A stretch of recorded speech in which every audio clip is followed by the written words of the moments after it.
Hey, what is going on, ladies and gentlemen? This is Robert Jackson, and thank you for tuning in to the podcast.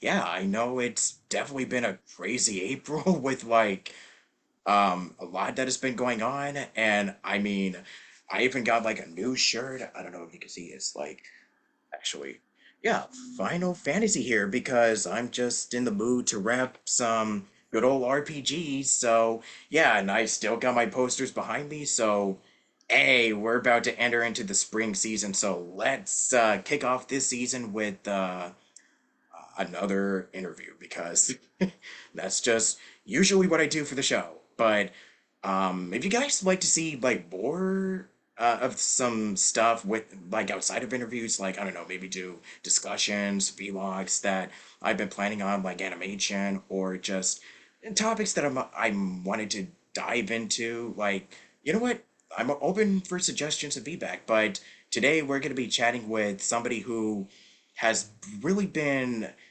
around on Instagram, and I've been seeing their content, and they have done a lot of shows and voiceover stuff. So, ladies and gentlemen, this is Jayme Mantos in the corner with me today.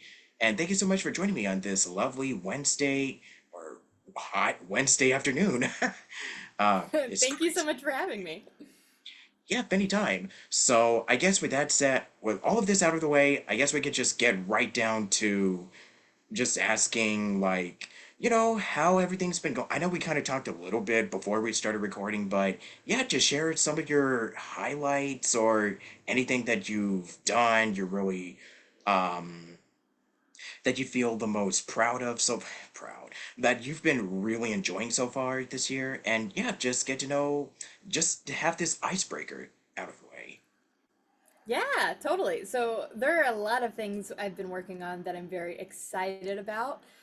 In particular, as far as content creation goes, I'd been taking a little bit of sabbatical from being as active on social media, particularly TikTok, just for my own mental health stuff and just to kind of recharge and come up with fresh creative ideas that resonated with me. And so now I've gotten to this place where I have a whole list of things that I'm excited about and that I'm working on or collaborating with people on. And so I'm in development and or in the process of recording those both on my own and with other people right now. And so later this week, actually tomorrow, I'm recording a couple of original scenes with someone that I'm really excited to do and premiere online. I'm also recording some covers of some songs, one from Has Been Hotel with a couple of my friends. So I'm really excited about that. And just like excited to be creating. I'm also a writer as well as a voice actor, so I've been working on a lot of my own original projects, and so I'm excited to dive back into those. And just get to, now that the days are staying lighter longer, just going out and like doing things with people instead of wanting to curl up under my covers in my bed. Wow, man.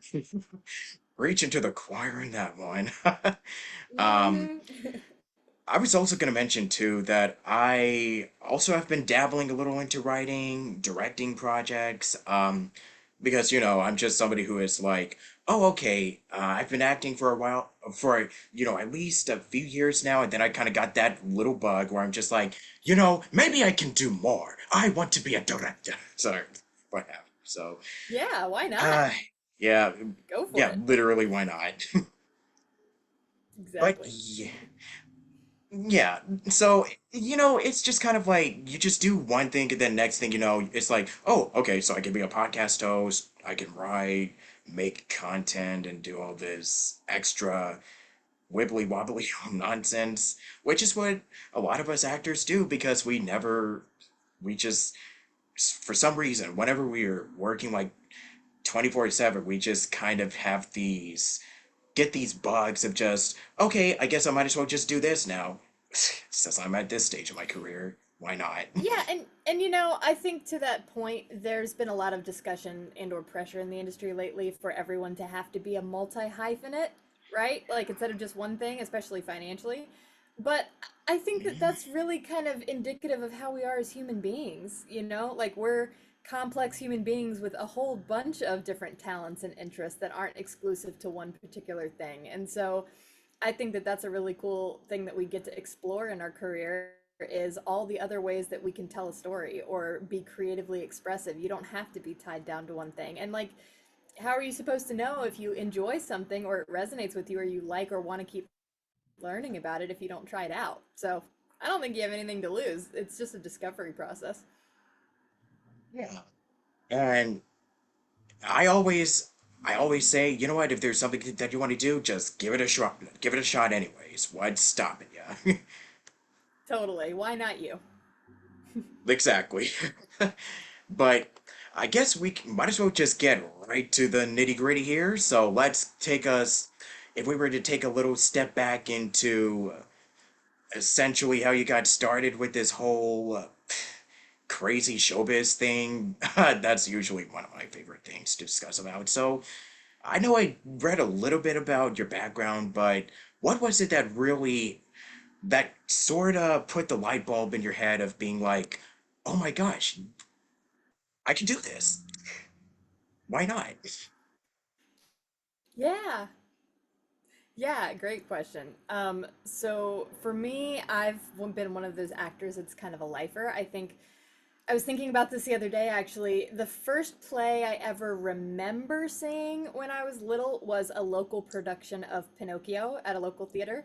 And I was immediately enamored because I already love Pinocchio anyway, because I love puppets, but that's a side tangent. But I was so excited and I got to meet the cast members afterwards and everything. And just like the exhilarating thrill of live theater, I don't know, I must have articulated somehow asking my mom, like, this is a thing you can do? What? Like, this looks so fun. And so I always loved that. And I was always in plays ever since kindergarten. I would get involved in the school plays and I loved movies too. My dad was an actor and a musician, and my mom's a writer as well, and she's always loved movies and musicals, and so I grew up with a deep appreciation of movies. But I would also like to date myself a little bit, like whenever they had some behind the scenes features or something at the end of a VHS, I would like fast forward through the credits so I could watch those and learn Yes, everything yes, yes, about yes, yes.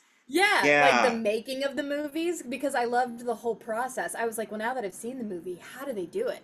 And so I really got involved in it that way as well. And with voiceover specifically, I kind of like accidentally have been preparing myself for it my whole life before I realized it was a career because I my dad was a very funny man, very Robin Williams-esque. And so he and I always used to do bits and voices and characters together and all that kind of stuff. And like my best friend from back home and we would dub over like Harry Potter movies in their entirety and Mm, do like a 2.5 hour long improv and all the accents and character yeah. voices and everything. And so it was like so much fun growing up doing that. And I've always had an ear for dialects and accents and original characters that I come up with in my head. I think I currently have like 20 plus right now.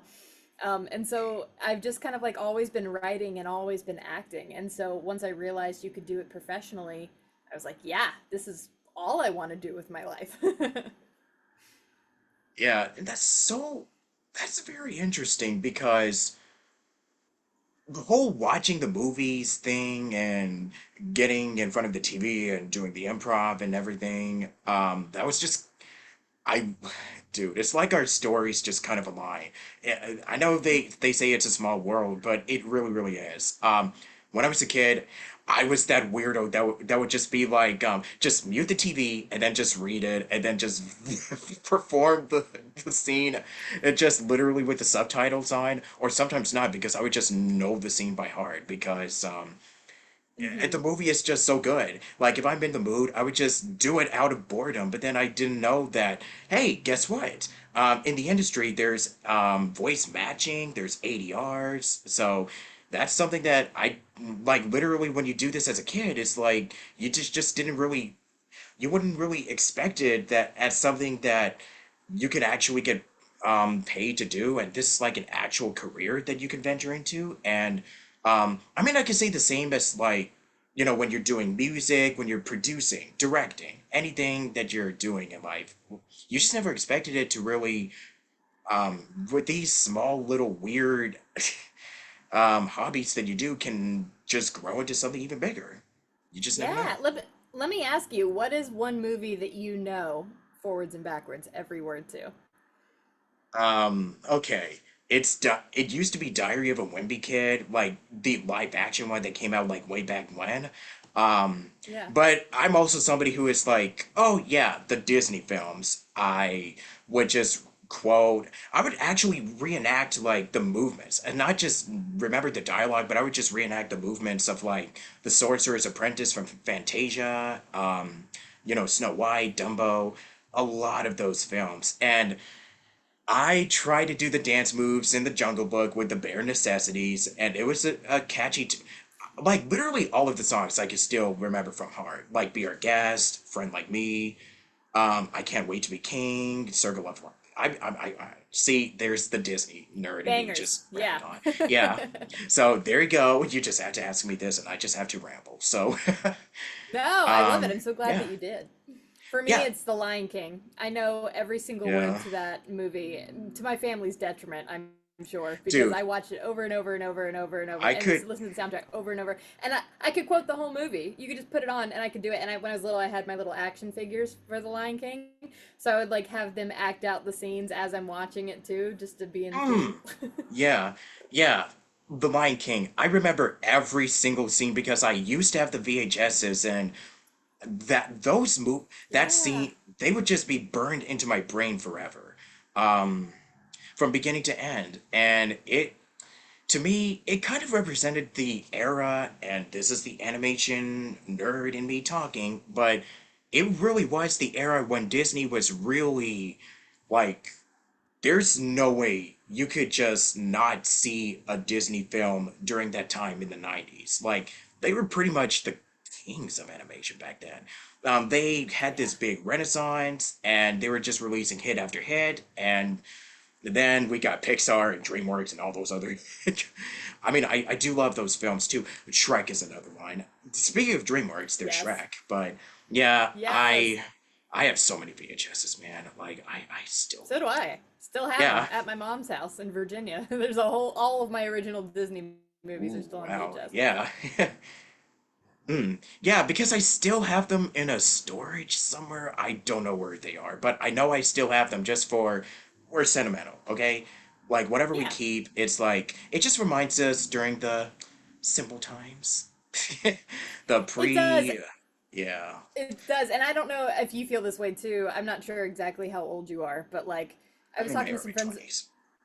Oh, okay, great. Well, I was talking to Yeah. some friends about this earlier this week, and like growing up in the 90s in particular, I feel like late 80s going into 90s kids are very nostalgic, especially for that time, because like it was the best time to be a kid. You had all these amazing animated movies, you had amazing animated TV shows and kids content, and like the toys were great, the music was great, like video games were great, and we were growing Yeah. up and coming up with video game And the development, live and so action like movies and shows. Yeah, everything. yeah, like Books. we really had it Music. made back in the day, Yeah. and so I feel like a lot of people within our greater generation are very like nostalgic for that time because it Yeah. was amazing and still is. That part of me never grew up. I still love all that Exactly. stuff. I'm in a Discord, and I'm probably gonna. I know some group of friends of mine are probably gonna watch this and be like, "Oh, dude." But whenever we're in a Discord, we would just discuss like theme parks and old movies and shows, and in particular, we would just talk about Universal Studios or Disney theme parks, and then we would just kind of grieve over the fact that, oh my gosh, no more Back to the Future the ride, or no more Splash Mountain. And those are kind of our main, that's kind of how a lot of us just grew together. We just talk about theme parks and our love of whether it's Disney or Jurassic Park, Back to the Future. You just, friendships just, they're organic, and we just geek out about the most random things that I've come to notice. I love that. I mean, I think that that's Yeah. the thing, you know, we in a lot of ways are can be conditioned to be play it cool, you know, don't get too excited and nerd out about stuff. Yeah. But I think it's better. I love seeing people light up when they talk about stuff that they're interested in. I think that that's a much more fascinating conversation, especially cuz so many people can relate. I love theme park stuff too. Universal and Disney and all that. And I'm certainly nostalgic for certain rides that aren't there anymore. In particular, R.I.P. Tower of Terror. But you know, I mean, Yep. with I change remember a and development, Monsters that's Inc. part of ride me. that was there. There was a Monsters Inc. car and the Roger Rabbit. I don't know if the Toontown is still there because I haven't went in so long, but yeah, those crazy card car rides that I used to do with my family. Good times. But yeah, Yeah, I am I'm excited a for nerd. Tiana's Bayou Adventure though. Like I think from the animatronics that I've seen from the behind the scenes footage with the Imagineers, I think it's going to be awesome. And I love Princess and the Frog. So I'm like if they're going to redo Splash Mountain, I love Yeah, that they're doing it with that. I think that's the best possible use of that yeah, space. yeah. And to date, okay, I'm just trying to get my memory right, but I think after Princess and the Frog, I there was a Winnie the Pooh movie. I cannot believe I almost forgot. Yeah, there was a Winnie the Pooh movie, and then after that, I think Disney just kind of stuck to 3D CGI for a long time. But I don't know, there's talks that they may do 2D animated films again, so we'll see. Yeah. I wouldn't be upset. Yeah, totally. Because 2D animation, especially right now, particularly indie, as I we can kind of see in the little corner over there, is kind of really, dare I say, popping off. Yeah. Going with that modern day slang. So, Mm-hmm.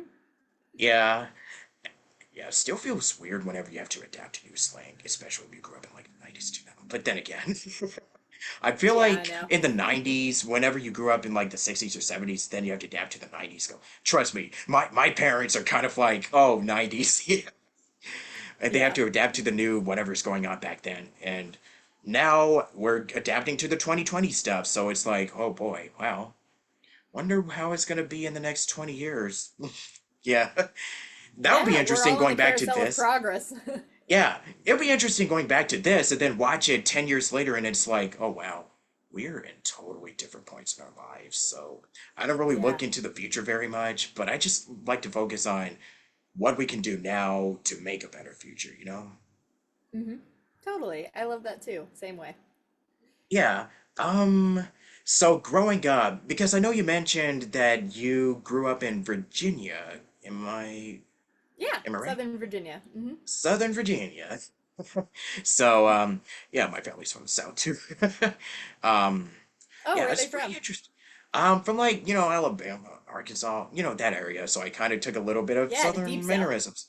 Yeah, the deep, deep South, man. So, yeah, now I'm in LA. So, but yeah, growing up in Virginia, how would you say that your childhood was like, being on way on the other side? Like, we're talking like East Coast, Virginia.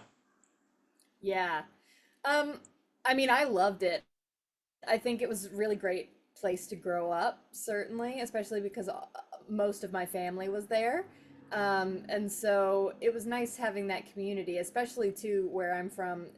A lot was centered on nature and historical stuff. So like there was botanical gardens. I had the beach close by. The mountains were a couple of hours away, so it was a little bit more of a trek to get to the mountains. But like, I grew up very close to uh, Colonial Williamsburg, Jamestown, Washington, D.C. was only about 4 hours away. And so we'd go on a lot of field trips to a lot of places like that. And so it kind of got me interested in local history and stuff. And also where I live, or where my mom still lives, it's like on a river. And so there was a little ravine across the street from me with like little woods. And so my friends and I would always be like off playing in the woods and having adventures and all that kind of stuff. And so I think it was a combination of where I grew up and then the time I grew up in where it wasn't all technology. Like I got to go outside and use my imagination and be a kid. And I think that that really informed a lot of my storytelling stuff because I grew up as an only child. And so a lot of time was spent just entertaining myself and figuring it out. And so like my friends and I would always just be like going around the neighborhood having adventures and stuff. And so it was great. I still love to go back and visit when I go home for the holidays to see my family and everything because I am nostalgic for certain things and I miss the seasons as well living in Los Angeles. So it's nice to like actually get a bit of a fall and winter there when I go home. So it's nice. It's kind of like, do you feel it's a culture shock moving from Virginia to LA? Just out of curiosity. Yeah, a bit. I mean, I don't know if you felt Uh, this way when you moved too, but moving out of the South, uh, particularly where there's certain points of view and belief systems and things, when I moved out to LA, I was like, oh wow, amazing. There's so many different types of people and belief systems and other things going on. So, like, I like the excitement of city life. I'm someone who kind of fluctuates between country mouse, city mouse kind of thing. I like both, but I really like the excitement of living in Los Angeles, and I love how diverse it is here and how many beautiful types of people are represented out here. So I don't think I'd ever move back per se. Never say never, but I like where I'm situated now, and it also is where the entertainment industry is. So I mean, I was born and raised here in LA for the last 20 plus years. mm, And I did mention that, my parents' side, they came from, Arkansas and everywhere. And, gotcha. so they moved out here, and I think I kind of sort of, because something that's really interesting, like I know earlier you mentioned you kind of picked up on dialects and, everything else. I sort of picked up on, I mean, I'm still not 100%. I'm not like the best per se. Like, I mean, all of us are still learning and growing every day, but when it comes to accents and dialects, I can kind of pick it up from either from studying with a coach, hanging out with friends, or just watching a lot of movies. Or just watching a lot of cartoons and then just picking up, oh, okay. Oh, so that was based on an actor from like the 40s and 50s. Okay. I just will do some Fun. Do you research. have a favorite Yeah. accent or dialect to do?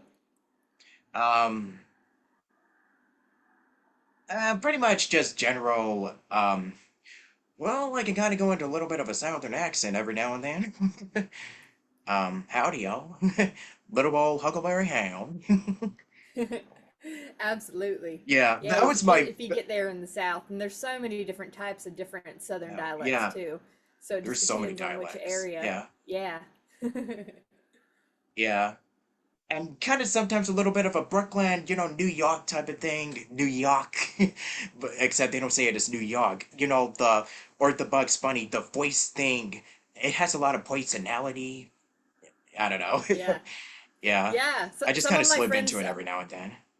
it's a fun one to slip into. Some of my friends are Yeah. from Long Island, so I Yeah. talk like them a little bit to them. But my favorite to do is honestly, I really like a British accent.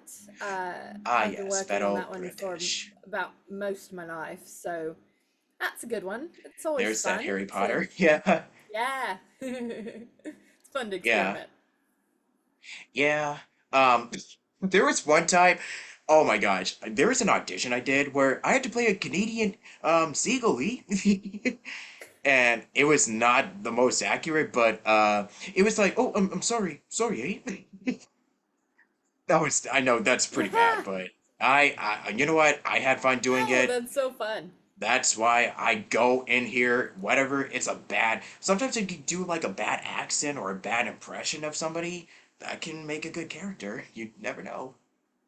Yeah, absolutely. A lot of original characters come from doing an accent or impersonation of somebody else and then kind of Yeah, tweaking it and making it your own. That's the fun part.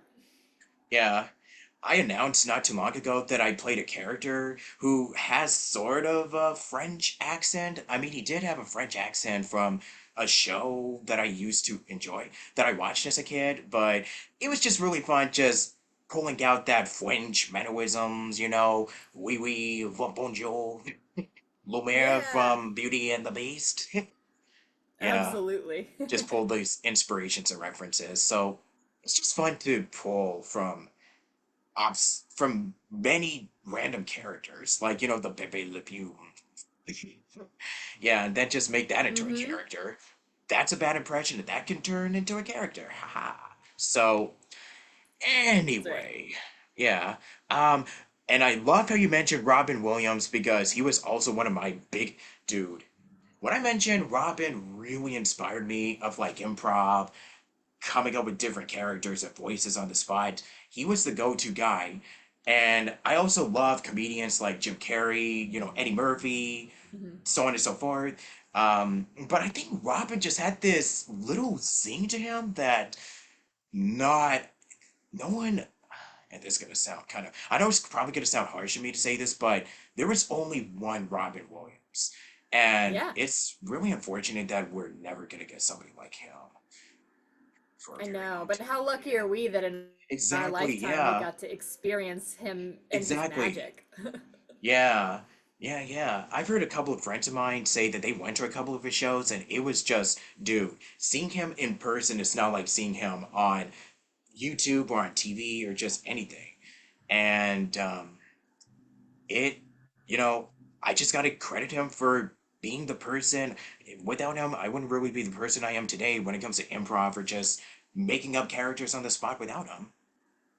Yeah, he's a huge inspiration to me. And I mean, you can't see it, it's off camera, probably this way, but I have a framed version of his comedy vinyl of one of his albums over here on my like Man, inspiration wall because yeah, I mean, he was one of a kind for sure. And I'm very grateful that my dad was very similar to him in a lot of ways, so I got to experience a lot of that fun playfulness and creativity growing up.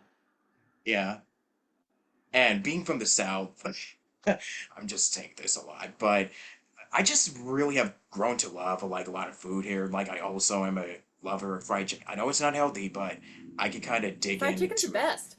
Yeah. Yeah, I can kind of go dig into it every now and then. Like I just order some good old home cooked meals are the best, but sometimes if I'm bored, I'm just like, let's just do KFC or church. Actually, Popeyes. I think Popeyes is kind of my favorite when it comes to, um, fried accessories. I mean, like I said, not healthy. I'm kind of on a health kick, but yeah, when it's good, it be good. Yeah. Son, finger licking good. Yeah, once in a while, why not? You know, as long as you're not Just having yeah, it like exactly. every single night, you know, no judgment Mm-mm-mm. if you do, but like Oh, I just saw today actually they announced that they're going to be opening Bojangles on the West Coast, which is one of my favorite southern fast food places, so I'm so excited that Bojangles is coming to LA. I cannot wait for a chicken biscuit. Jangles. I think I've heard of it. I have Sometimes not it just seen one hits. out here. Yeah, Oh, it's good. Try it when it comes. I think they're going to be rolling them out in the next like year or two. yeah. Oh, okay, so it's like way on the other side. Okay, North Carolina, nice. Hmm. Yeah, definitely would love to try. We'll love to try that when it comes out. Comes over here in the West. So, um, Yeah, but it makes my yeah, sweet tea. totally. So you've been singing, acting, and you've been voicing so many characters since you were a kid. And in many respects, how would you say that it had helped you really grow as an artist and as an actress? Of Oh just juggling so man. many different things. Because we were talking about being multi-talented on a lot of things. So how was it really something that really helped you for when you made the big splash into doing this professionally? Yeah, that's a great question. I think in a lot of ways it's been great because I love learning new skills.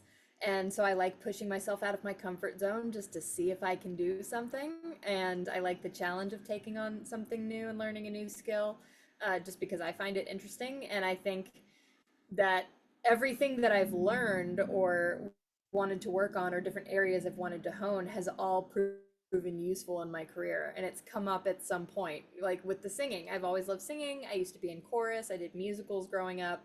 And so now whenever I get like some animation auditions where I get to sing for that because it would be a singing role, I'm like, great, now this is a chance I can use to like bust that back out. Or if I'm making like fun collab videos with people, I get to sing and showcase my love of that in that way. Or, I have a theater background, but I've also done a lot of film acting, I've done a lot of voiceover. And so I can always just like play around with these different mediums and try different things out. One thing I'm really excited about in my career is to book like a big AAA video game where I get to go in the volume and do some mocap PCAP work because I love motion capture, and I think that that's the best of all worlds because you have the theatrical kind of elements to it where you're fully acting out the scenes and you're memorized, but then there's the camera elements you have to be aware of, and then there's the voiceover aspect, and so you kind of get to meld all the passions into one. And so I love all of that, and I think every skill that I learn or every um, aspect of the industry that I learn helps me grow not only as an artist for those reasons, but also as a person because it just kind of makes me a bit more well-rounded and I get to learn more about the industry that I'm in, which just kind of helps serve me moving forward. Yeah. Because being multifaceted in so many different areas, it's like, it can be a good thing. There's pros and cons, but I will say that one of the biggest pros is that you get to really be versatile and flexible with what you can do and showcase to people like, okay, so this is what I do. I know I'm really good at this, and this is what I have to offer for the project. I'm just saying that as an example. Um, Yeah. and I know that it's definitely helped you along the way for so many productions that you've done. I mean, if I were to look at your resume and reels right now, it would be like, okay, this would be an episode that would, we could have like a whole separate episode on that with all the different productions that you've been a part of and everything that you've done. So, I guess one of the particular ones that I wanted to discuss with you about, it's being in the film Matches and voicing in projects like Ellen the Spellbinder, everything else. Some of your biggest well-known projects to date as part of the resume. Yeah. Because let's dig into your Yeah. career now. Let's. So you want to talk about those two in particular first? Yeah, and then some other ones that you've also considered to be some of your favorites or just ones that you consider to just have an absolute blast of doing that has really got your name out there. Just Yeah. anything Well, that you I want to talk about. really Yeah, for sure. Well, I really was honored to be asked to be a part of the film Matches. It's a short film that was made by Velgardo Productions, which is amazing. It's a brother-owned company and was produced by and directed by Emmy Award-winning producer Blake Voss, who was fantastic to work with. All of the cast and crew was great, and I really liked the story behind it too because they were trying to bring awareness for human trafficking and all of that kind of stuff. And so even though my character was not the main like villain, but certainly wasn't a good guy per se in the story. It was really great to be able to serve it and be a small part of it in that way to help bring awareness to this issue that's very close to the filmmakers' hearts. And so I loved that whole process. It was really fun getting to be a part of it. And like I said, I loved working with everybody. And then it had a very successful festival run. And I'm excited to see where it ends up going next as far as distribution and everything goes. But that team makes a lot of really great work, and I'd be honored to work with them anytime. Um, as far as the animated film that you referenced, I loved that experience. It especially coming from being a 90s kid and loving animation. It was my first lead in an animated movie ever. And so that was very special to me on a personal level, just as like something to check off and also have one of those kind of pinch me moments of like, I get to be a main character in a movie, in an animated movie. Like, what? And so that was really fun. And like the whole process was great. I went into the studio, I recorded everything in a couple of hours, and um, everything just felt very like organic and right and fun. And she very much had a flair of like the Disney princess esque ness to her, particularly in her sound. But what something I loved about that character is that she really had such a beautiful heart and really cared about her friends and standing up and doing the right thing and taking care of the people that mattered. And that's something that I can relate to as well. And so to get to lend my voice to a character like that was an incredible experience. And I hope that I get to do a lot more of that in my career as we go forward. But I was, I just wanted to specifically talk about those because I know they're kind of like the ones that really left an impact on you as a person and as an actress. So it's just kind of like, it's fun to look back on stuff that we've done and we're like, man, this is why I really love doing this. Yeah. Yeah, and that's the thing. I love, particularly in my original works that I do, I really love telling stories that matter and make an impact because that's part of what all filmmaking or any type of medium with acting is to me is it touches me at my heart, you know, and I love stuff that moves me, makes me feel something, or makes me feel less alone, like, oh, I'm not the only person who can relate to these situations or whatever. And so in anything that I'm working on, I love and aspire to create things that will positively impact other people as well and make them feel less alone or seen or validated or anything like that, because I think that's the beauty of art. And so that's something that's really important to me, both in the projects that I like to be a part of and the projects that I'm a part of creating. And even though it wasn't specifically an acting gig, there was one other instance when I used to work at Warner Brothers Studios. I worked in the tour department for years. And I remember there's one instance where we had a Make a Wish kid come through, and he loved Scooby Doo. And so they brought out the Mystery Machine, and they had Scooby come out, and they had Matthew Lillard, who had played Shaggy in some of the live action movies, and some of the other people, cast members, come out and do this with him. And they brought the kid along to help them solve a mystery on the back lot. And so Oh, I that is got to be a so. part of that as a tour liaison and go along with them as they were doing all of this. And it was so special and amazing to just like see that kid's face light up and get to be a part of solving the mystery and that whole experience. And I'll never forget it the rest of my life. In fact, I have my Scooby Doo cup here from Warner Brothers when I worked there that I'm drinking my water out of. But I just loved it so much, and to just get to be a part of anything like that is just so beautiful and special. And I think that those are the moments where it feels especially gratifying, because it's like, this is why we do the things that we do, to make somebody's day brighter, you know? But that is such a sweet story. Oh my gosh, I'm so glad you shared it. Yeah, of course. Yeah, so we're going to be moving on to part two. And if you like this so far, we will be discussing um, just many. We'll just be spontaneous. I don't really have. It's just going to be like a chill. We're just still going to talk about and gush about our favorite stuff. So if you like that, be sure to stick around for part two. And until then, thank you for watching Station Square. And I'll see you in the next part. Bye bye. You're in business.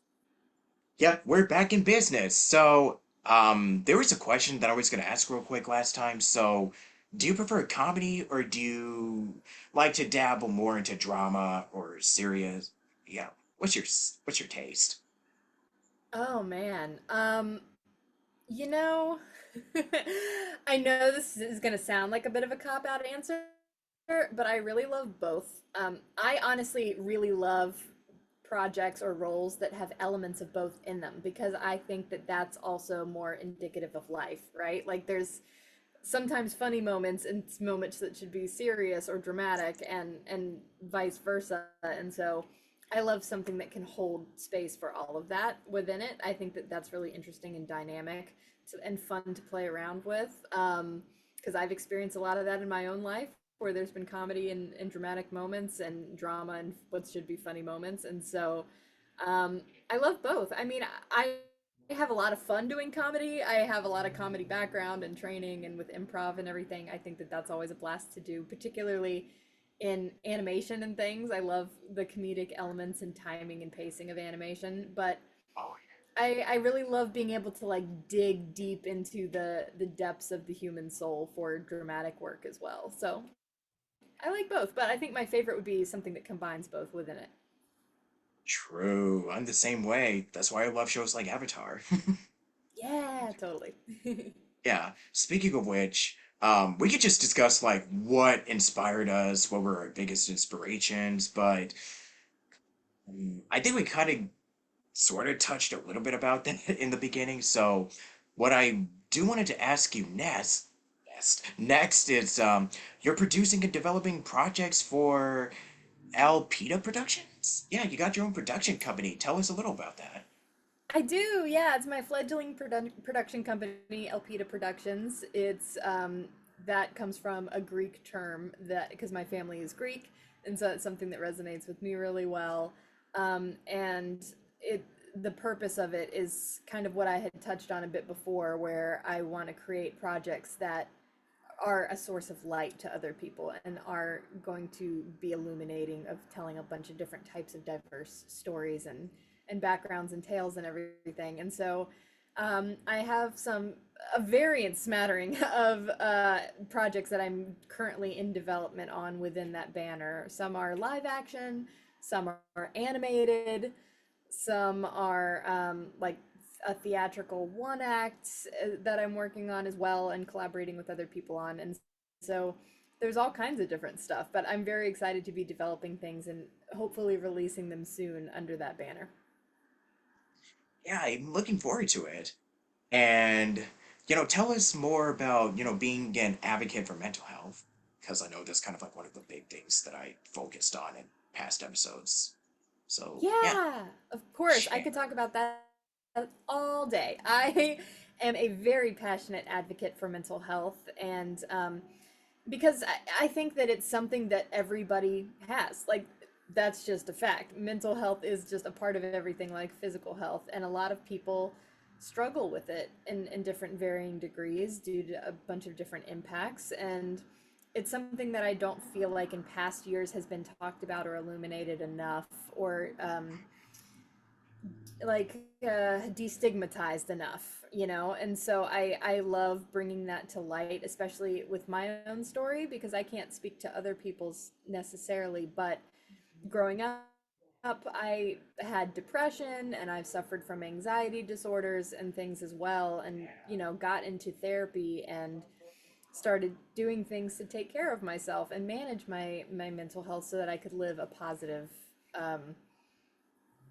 fulfilling life without feeling debilitated by all of it. And so, especially when I was a kid, I feel like there's a lot that I struggled with that I felt like I had to deal with on my own. And so I really have a soft spot for kids that are going through things. So I actively work with the Trevor Project a lot, because I really, really care about those kids and advocacy for that and giving people a space where they can feel seen and accepted and loved for who they are, which is just beautiful and valid. And so I do that. I also love talking about it with other people. Mental health aspects wind their way into my work a lot, particularly grief, because I've dealt with grief in varying degrees of my life as well. And so that's a theme that kind of runs throughout a course. It's a bit cathartic to write it into a lot of my work, and explore that through that in a healthy way. And something very recent that I've been working on, in addition to talking about it myself on my platforms, is I'm collaborating with my friend Bonnie, who's another incredibly talented voice actor, and she and I are going to start at the end of this month actually doing monthly Instagram lives where we talk about mental health within the voice acting community and that realm, and we're going to touch on different topics every time that are things that come up that voice actors have to deal with. And so we're going to be using that to bring a lot of awareness, bring on other guests within the community who are also involved in mental health advocacy and the things that they're doing, and hopefully put some panels together as well, and really continue to grow that and give back to the community in that way, because that's something that she and I are both very passionate about. So I just really, as an artist and as an empath, my heart really goes out to people, and I really just want people to feel empowered to live their best lives and ultimately the lives that they're worthy of and that they're deserving of. And so being able to touch on that and help people feel less alone in any way that I can, and use whatever from my experience that can resonate with people, is one of my favorite things to do. Yeah. You want to know something that just came to me? What? This reminds me of a Bible verse, "Be the light" from Matthew 5:14. I was just thinking about that Okay, right when. off camera, I do have that exact verse framed up on my wall. Be the light is my favorite verse of all time. Yeah, I love that. Man, I was just literally thinking about it because I was just thinking, oh yeah, you were sharing your story, and then that got me to thinking about that specific verse. It's just a God thing. It really is. It Yeah. is, yeah. That's what I feel like my purpose is to be a light for other people within the industry and community and just the world at large. And so I'm doing my best to do that. Oh, of course. Yeah. Um, So I was kind of doing a little bit of research, and I'm gonna talk about something that is sort of, now I'm gonna get to that one thing that not too many people know about. But is it true that you've worked with Clint Eastwood on a production? Yes, I have. And what a great experience that was. So, um, when I was newer out in LA, I did a lot of extra work because I was trying to become SAG eligible. And so, so I was with, oh gosh, why am I forgetting their name now? That's Oh terrible. But no. I was with a casting company, and so I got booked to be in Jersey Boys, the movie version of the musical that Clint Eastwood was directing. And I, as a musical lover, I was so stoked. I was excited to wear period clothing and all that kind of stuff and get to be in a different era. And the I originally had been booked for one day, and then they changed the shoot date. But what happened that was unfortunate about it, because I was working at Warner Brothers at the time, which is where they ended up filming, my original shoot location was on location somewhere in Los Angeles on a different day. And I was like, okay, cool. But then I came down sick with some kind of flu or something, and I Oh was like, and I called out of no. work at Warner Brothers because Ooh. I was sick. And only after that did I get the call. Central Casting, that was the company. Only after that did I get the call. Hey, by the way, we're moving your shoot date to tomorrow, and now it's on the Warner Brothers lot. And I was like, oh no, because I really didn't want to miss out on the chance to work with Clint Eastwood, but I was sick and I'd called out of work. And so the last thing I wanted to do was show up on the Warner Brothers lot and have them be like, you called out sick. What are you doing here? And so I remember it clear as day. I took like every cold medicine you could take and all the vitamins. Boy. I went there to the studio lot and checked in and everything. And I remember because the tour groups were constantly coming by, you know, and so I like at one point dove behind a bush so Ooh. that my coworkers wouldn't see me. And Yeah. and so it was really funny comedy of errors, but it was really fun, and I got to be in this amazing period costume and get the hair and the makeup. And I was in this crowd scene where it's the first time that that band is performing on live television. And so I got to be in the audience and like cheering them on, and it was such a fun time. And I felt so bad for the guy who was paired next to me that was supposed to be my boyfriend, because I was like, hey, full disclosure, I'm feeling a bit sick. So I'm gonna be really animated when the cameras are on, but when it cuts, I'm gonna be dead. And he was like, okay, cool. I just won't lean in too close to you. And Yeah. so we Just gotta did, protect shot those the around you. scene. Yeah, exactly. I mean, in hindsight, that was so selfish of me to do. I shouldn't have put everybody on the production at risk. But it was, one of those things where I was like 20 and I was like, I don't want to miss this opportunity. So I did the best I could. Everything worked out.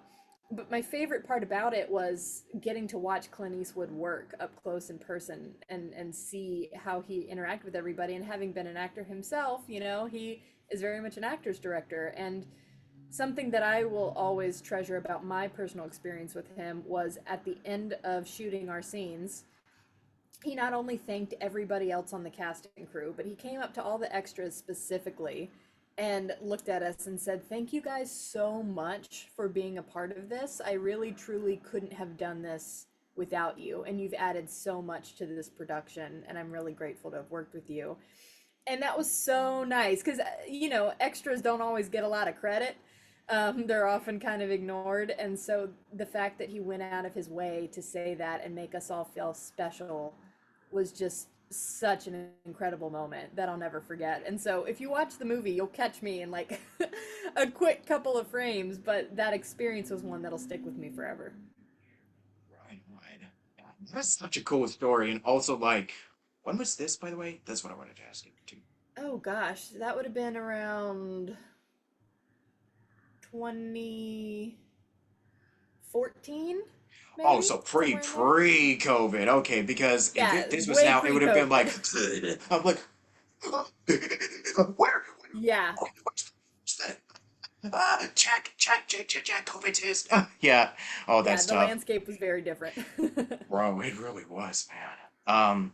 One last thing that I do wanted to discuss was guide, guiding glow candle co. Yeah, you could share a little bit about that as well. Yeah, of course. So that's my candle company. I started it in 2017, and that really ties in well with the mental health themes we talked about earlier because that was part of the inception of me creating this. I love candles. I love making them. I have one burning off camera right now. I always have them burning when I'm around. And the reason I started the company was because I had a minored in psych in college and I just love psychology, particularly with sense memory and how that ties in really powerfully to your olfactory senses. So, like, how a certain smell can take you back to a specific person or place or time in your life, and it just brings you all back there again. And so, the point behind my company is I have a line of different things that you can buy that I've done research on that either have aromatherapeutic benefits or um, are psychologically proven to be positive smells that elicit positive or relaxing emotions. But also, I love making bespoke candles for people. So, like, for example, people have ordered a campfire candle because it reminded them of when they'd go camping in the summer with their dad growing up, and it brings them back to that place. And so, I make bespoke ones for people, and I write a custom poem for each one. And 10% of all of the proceeds goes to the Trevor Project as well, and so it helps fund mental health work and advocacy. And I really love doing it. I really love the company, and I've been blessed enough to have a lot of returns, steady clients, and hopefully, I've been thinking about the idea of going into the farmer flea market sector, or having a couple of brick and mortars who have been willing to partner up with me and carry my candles in store, which would be amazing. But right now, it's all totally online. If anyone is curious, you can check out more about it at www.guidingglowcandleco.com. There's also an Instagram page for Guiding Glow Candle Co. you can check out. But it's something that's very near and dear to my heart. And so I love that you brought it up and asked about it. Yeah. Oh yeah. Congrats for also being in the AZ TV pilot for NBC. And I swear, there's like so many different projects that we could Thank talk you. about, but maybe we'll do a follow-up episode someday. You never know. But Yeah, I yeah, would be totally down to come on and talk to you again. yeah, for sure. But I guess for right now, since we kind of discussed everything that we can talk about for today in such a, short amount of time, I guess we also got to thank your agent for with a lot of this work that you've been Yes. doing over the years. And yeah, I know that, oh boy, that's the episode. That should be its own episode in general when it comes to agencies. But yeah, just gonna want to give them a shout out, just, yeah. Absolutely. Shout out to all of my amazing agents. My first agent back in Virginia, Sylvia Hudson with Hudson Talent Agency. She's the best, and without her, I never would have started my professional career as soon as I did, and her believing in me. I also Yeah. shout out to my voiceover agents in LA, Julie and Cassie at DDO. They're incredible. To my regional reps, Lana at Shortlist, and over at Lori Lenz, Nikki in Chicago. They're amazing, and I love my team, and I'm so grateful for everything that they do. Amen, amen. So, I guess with that said, what is something else that you wanted to share or discuss right now? Like, is there any I know you've shared about a lot of stuff that you're doing right now, but what is something else that we can expect to see from Miss Jayme in the near future? Ooh, great question. I guess hopefully more content related to other hobbies that I've been picking up. Because I mentioned very briefly at the very top of the first part that I love puppets, so I'm an amateur puppeteer as well. And so I've been working with that, and I'm going to be training with some other puppeteer friends of mine as well. And so my plan is to create more content with them being the center focus. I'm also a musician, so I play piano and I post videos periodically with my piano songs that I do, some original, some covers. But during the pandemic, I picked up guitar and I've been teaching myself how to play acoustic guitar and also the banjo because why not? Yeah, why not? And I love the banjo. Being from the South, I guess it makes sense. And so I've been learning those, and so hopefully I could be posting some content, sharing some fun musical stuff. So stay tuned for that. Yeah, and also shout out to my bud Chris Woodworth, who you've also collaborated with on Instagram with those Yes, I love Betty, the Chris. voice acting. Yeah. Yeah, yeah, I don't. I bet those are a lot of fun. I've had a couple people on that have worked with him, and I've also had him on, and he's just a absolutely chill dude. Really love those videos you did, Chris, and a couple bunch of other folks. Thanks. He's great, and I loved doing a recent collaboration with him on a video game collab that we Yeah. did. It was fun. Yeah, because I know Chris also is kind of like me where he reaches out to folks being like, hey, you want to do this? And sure, I'm telling you, social media and Hmm. Instagram can be it's a very useful outlet to make friends and, yeah, get your name out there in a way. Yeah, totally. It's a Yeah, beautiful way to connect with people and meet yeah, so many great people in the community. I've had a lot of friends that I connected with originally on TikTok or something, and now they're some of yeah. my actual real life best friends in That's LA. And crazy. so I think that that's Yeah, great. And getting to collaborate on things and create things with people and get your work out there and show what you can do. yeah, Yeah, it's an amazing tool for that, for sure. yeah. Any last bit of advice that you want to close out with and any closing thoughts or anything? And you could Yeah, just also share your social media. oh, Plug of your course. videos. My handle is at Jayme Mantos on all socials, so it should be relatively easy to find. My website, if anyone cares to check that out, is also jamiemantos.com. Um, I I guess any parting words I would say, I'm very much in this space right now in my life personally of shoot your shot. I Yeah, really do believe that life is way too short. And I, in particular, since you're in your 20s, I want to say, as someone who's a little bit past that, I spent way too much time worrying about everything. What people thought of me, whether people thought my work was good, whether I was good enough to be worthy of pursuing my dreams. And all of that is within me. Like none of the things I was worried about matter. What matters is being a good person and genuinely connecting with other people and putting stuff out into the world that helps and is healing for people, and also doing what you love. So I've been in this space particularly this year where I've been like, why not? Why not you? Submit to the agents. Create, like, film yourself doing something, even if it feels a little vulnerable and scary in the moment, and put it out there. Reach out to somebody and get coffee that you don't know, but you've heard great things about. Like, the worst that can happen is not right now, which isn't even a no. So I think that if you have a dream or a belief or an interest in anything, no matter how weird it may seem or whatever, if it's puppetry, if it's accents, if it's video games, go for it. Go for what makes you passionate and go after your dreams, because at the end of the day, you have to live with yourself, and you can always be proud of being like, yeah, I did that. So I encourage anybody to go after it if they're thinking about pursuing a career in that, or even just as a hobby. yeah.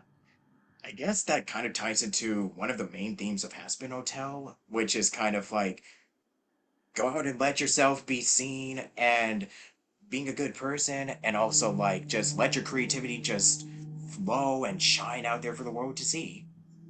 Yeah, totally. I think Charlie and I definitely, the character in that, for who don't know, I think we definitely share a lot of those traits in common. Yeah, Where she loves and is a fierce advocate for her people, but she's also, wants to do the right thing and help people, and that's ultimately my goal too. that's admirable. Yeah, we can discuss about Hazbin Hotel a lot more into detail, in depth next time, but Yeah, that's a whole um, separate podcast. exactly. So would you like to do an outro for the show? I sometimes do like outros for the podcast with guests. Sure, what do you want me to say? Well, I guess it could be a good time to show off your singing musical theater background because I'm all about that. So you could just say, "Hi, my name is Jayme Mantos. And then just say what you do. You might have heard me and blah blah blah blah." And this is the Station Square podcast with Robert Jackson, and do your thing. Cool, cool. Station Square Podcast. Okay, cool. All right. Hi, everybody. Thanks so much for tuning in. My name is Jayme Mantos at Jayme Mantos on all platforms. you have been enjoying a lovely chat with Robert Jackson from the Station Square podcast, definitely check out his stuff, like and subscribe, show him all the love that we know he is worthy of and is deserving of. And I'm a voice actor. Check out my work on TikTok, Instagram, my website, and hopefully coming soon to a screen near you. Yeah. Now let's sing us out. All right, sing us out. I'm trying to think of what I can sing a clip of. Um, okay, I'll do something from The Lion King. How about that?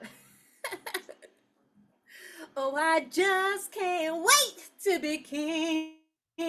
Do do do do do do do do do do do do do do do. Little Mermaid in there too. That's what we call a mashup. Oh, you know what we should do to close this out? We should probably do that na na na na na goodbye. I guess we probably can just do it. Just as a special way to close this out. Yeah, why Yeah, not? yep, here we go. I guess we'll just do it together. Okay. Yeah, Yeah, sure. all right, So one, wait, two. what is the na na na from It's specifically? from the song from the 60s. It shows how old I am. And What, the it one that's also like, became a meme. Yeah, it's like na na na, hey, goodbye. That song. oh yeah, yeah, da da da. Okay, got it. Yeah. Okay. One, two, three. Na na na Na na na na na na, na na na na na na na na. na na na na. Hey, na na na na na. Goodbye. Goodbye. Do do do do. Whoa. Da da da da da. And there we go. That was our na na na. Amazing. Goodbye. And with that said, thank you for watching. Stay tuned next time at Station Square. And until then, have a lovely day. And I love all of y'all. And keep on crushing it out there. You know, the sky's the limit. And what's the worst that can happen? Only you can make a better tomorrow. And with that said, I bid you adieu. Stay safe and bye bye.